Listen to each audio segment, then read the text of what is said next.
Hello everyone and welcome to the Aviation with Elliot channel. Now, the Inibuilds Gatwick 2024 scenery released a few days ago, and it is a beast of a bit of scenery.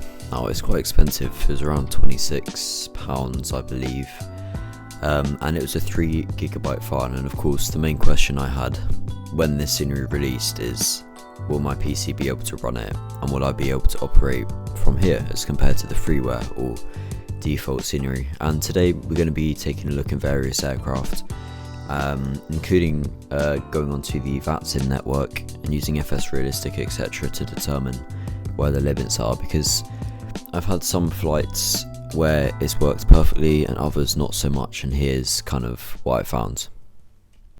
Hello everyone and welcome to the sim. Now, just a disclaimer that of course this is a pretty early version of the Inibuilds scenery, so things are definitely going to change over time, as we've seen with the flight sim itself.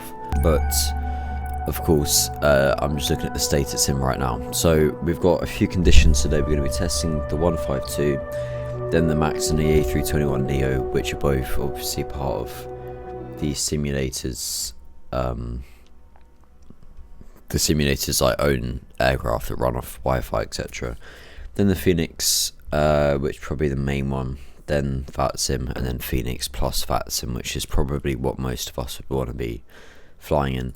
So I'm going to spawn into 101. My settings I have changed since my video. I'll be making a new one using DLSS. Dynamic settings I've got on at 50. This has helped a lot, and the majority of settings are high. A lot of them I've kept the same.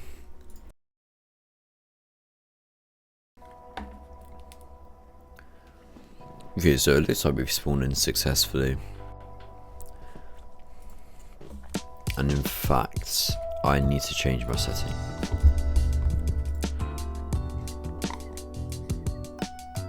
We'll go standard 100s.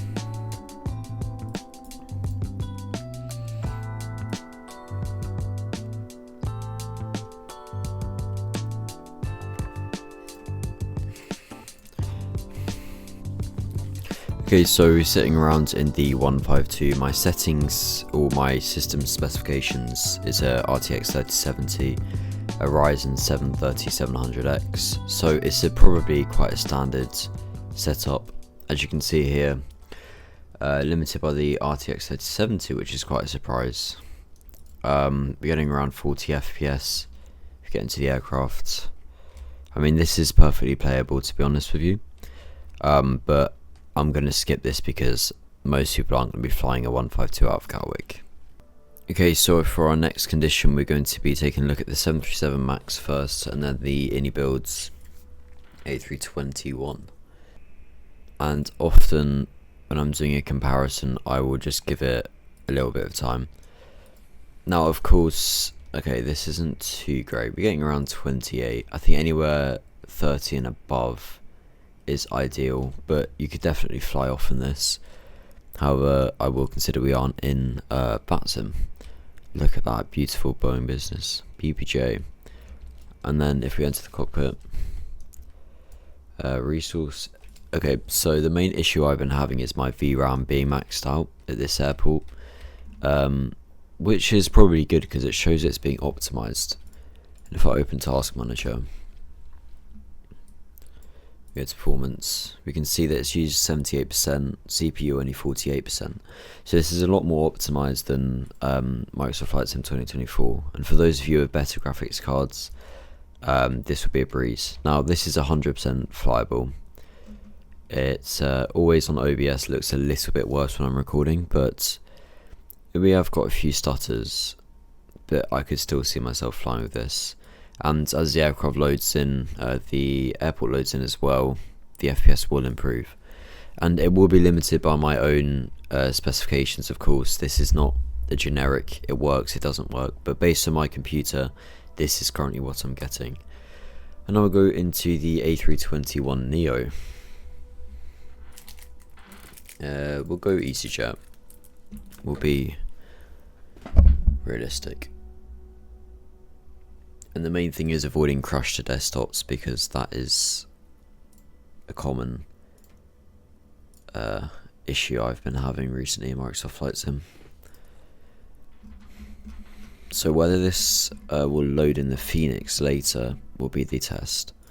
And we'll go stand 113 again. Right, let's see.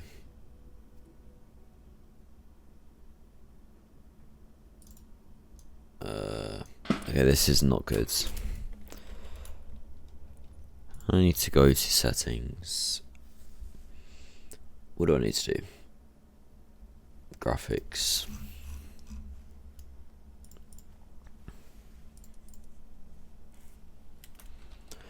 So if we give it a few seconds just to get back up, as you can see the FPS rises. Although it seems to be limited around 15. Which is very odd. And now we've got back up to 20.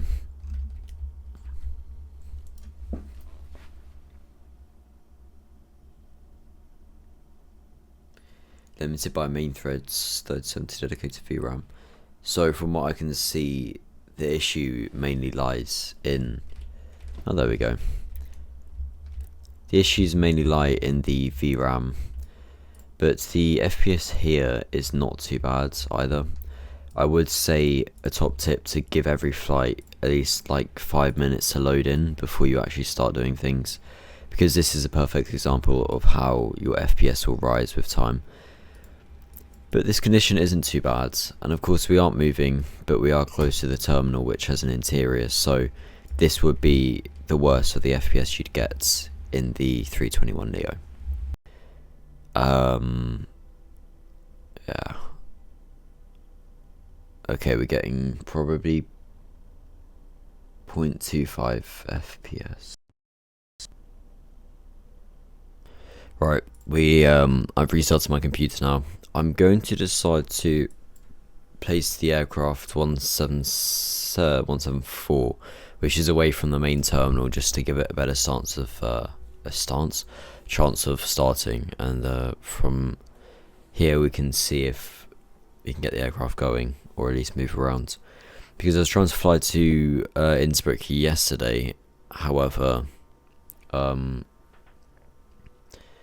I saying? Oh, okay, so this time it's loading in a little bit better than last time. Oh, quite a lot better. But whenever I get that message, that normally means something's about to not work. So again, we'll give it I'll give it a few minutes to load in, or a minute or two. As you can still see, things are loading in to the aircraft, and even my OBS studios is starting to suffer from this. Right, starts. So it's not great. Let's try to display the FPS. Okay, so it's quite inconsistent. It's getting better. It's just trying to figure out what's causing the aircraft to not like load in the first place and crash. So, okay, 33, 32 FPS, not bad at all. It's still stuttery, probably because it's loading in. We're just going to try start up here. We've already done that. Okay, this isn't too bad. It's stuttery, to say the least, but you could do a flight in this. It's just whether or not connecting to Vatsim, or you know, something to push the VRAM over the edge, because this is sort of what I found. So we'll try start up into VPilot now, and this will be the test with Vatsim, because realistically I'm not going to be flying the 152 on Vatsim. It will be this beautiful beast of an aircraft. There is also Gatwick approach online, 15 departures, 2 arrivals in this hour, so this will be a good representation of a relatively busy Gatwick. So just watching the FPS, 37, 32, it's dropping slightly as things are loading in. You can see it's increasing stutters. That's not too bad. Oh, that's quite bad actually.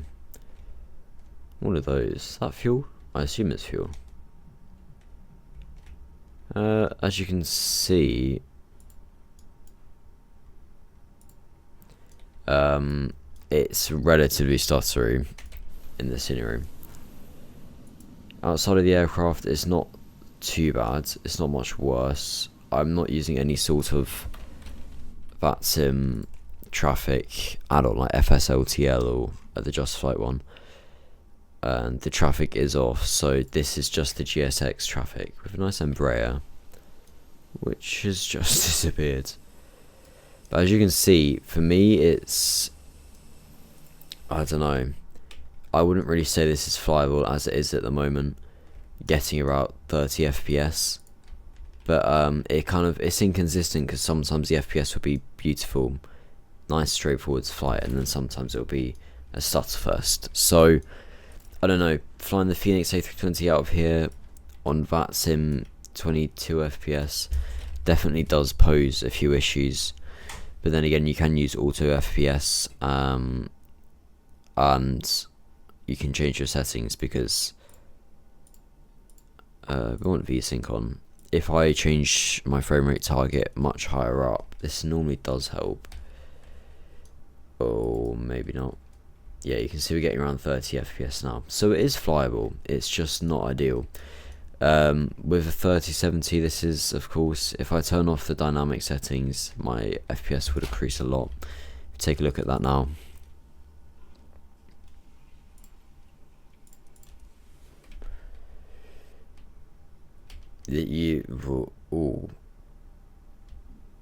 Okay, so this is the simulator without any sort of kind of